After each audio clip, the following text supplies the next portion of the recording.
اعوذ باللہ من الشیطان الرجیم بسم اللہ الرحمن الرحیم الحمدللہ والصلاۃ والسلام علی رسول اللہ بعد۔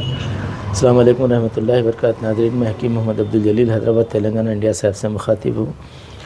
ابھی جو دوائیں میں آپ کے سامنے پیش کر رہا ہوں اور جن امراض کے تعلق سے مجھے گفتگو کرنی ہے وہ ہے ہڈیوں کے تعلق سے بہت لوگ پریشان ہیں۔ یہ جو دیکھ رہے ہیں ریڈ سائڈ میں، یورک ایسڈ کسی بھی قسم کا کسی بھی درجے میں ہو اس کو لیول پہ لاتا، اور انفلیمیشن کسی بھی قسم کا ہڈیوں کو گلا رہا ہو اس کو روک دیتا۔ یہ بہترین نسخہ ہے، یہ میں صبح میں دیتا ہوں، شام میں دیتا ہوں اس کو، اور یہ صبح کا ہے۔ یہ جو چیز ہے اتنی پیاری چیز ہے، سوجن رہنے دو، کتنی بھی جلن ہونے دو، کیسا یورک ایسڈ ہونے دو، پرانی نئی کسی بھی قسم کی گٹھیاں ہونے دو، ہر طرح سے یہ درد کو ساکن کرتا اور آدمی کو اللہ کے کرم سے شفا ملتی اس سے۔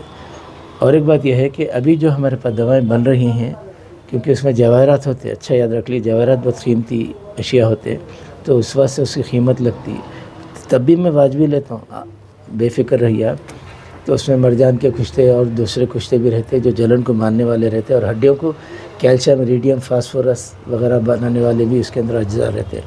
اس طرح سے تھوڑی سی قیمت ہوتی، وہ برداشت کیجیے۔ اور ایک بات یہ ہے، جو ہڈیاں ٹیڑھے ہو جاتے نرم ہو کے، تو وہ نرم کرنے والا مادہ اندر گودے میں بھی آ جاتا، اوپر سے بھی ہڈی کو نرم کر دیتا۔ وہ انفلیمیشن سے بچانے کے لیے ایک دوا بن رہی، اور ایک دوا بن رہی ہے اور ایک دوا یہ بن رہی ہے کہ ہڈی جو ہے گل رہی ہے، ہڈی گل رہی ہے تو وہ ہڈی کو گلنے سے بچاتا۔ اور ایک چیز یہ ہے کہ ہڈی بدبودی ہو جاتی، جسے AVN کہتے ہیں، ہڈی بدبودی ہوتی ہے۔ اس طرح سے آدمی چلتے چلتے تڑبل کے لڑک جاتا اور ہڈی ٹوٹ جاتی اس کی، تو اس کو بھی جو ہے بہت اچھا نسخے تیار ہو رہے ہیں۔ انشاءاللہ یہ ویک میں بن جائیں گے اللہ چاہے تو۔ اصل میں مجھے مصروفیت زیادہ ہونے سے میں بنا نہیں سکا دواؤں کو، انشاءاللہ یہ ویک میں تیار ہو جائیں گی، اور جس قسم کی ضرورت ہو لوگوں کو ہم سے رجوع کر سکتے ہیں۔ اور ہڈیوں کے لیے کیا کیا بہترین جو ہے، جیسا ریڈیم ہے، کیلشیم، فاسفورس ہے، وہ ہڈیوں کے لیے ضروری ہوتا، کون سے اشیاء کھانے سے، جیسا ڈرائی فروٹ ہے یا فروٹ میں یا ترکاریوں میں یا اناج میں، وہ چیزیں جو ہے ہم پوری ایک تفصیل دیں گے آپ کو۔ اس طرح سے آپ کو ہڈیوں کے معاملے میں بہت آسانیاں پیدا ہو جائیں گی۔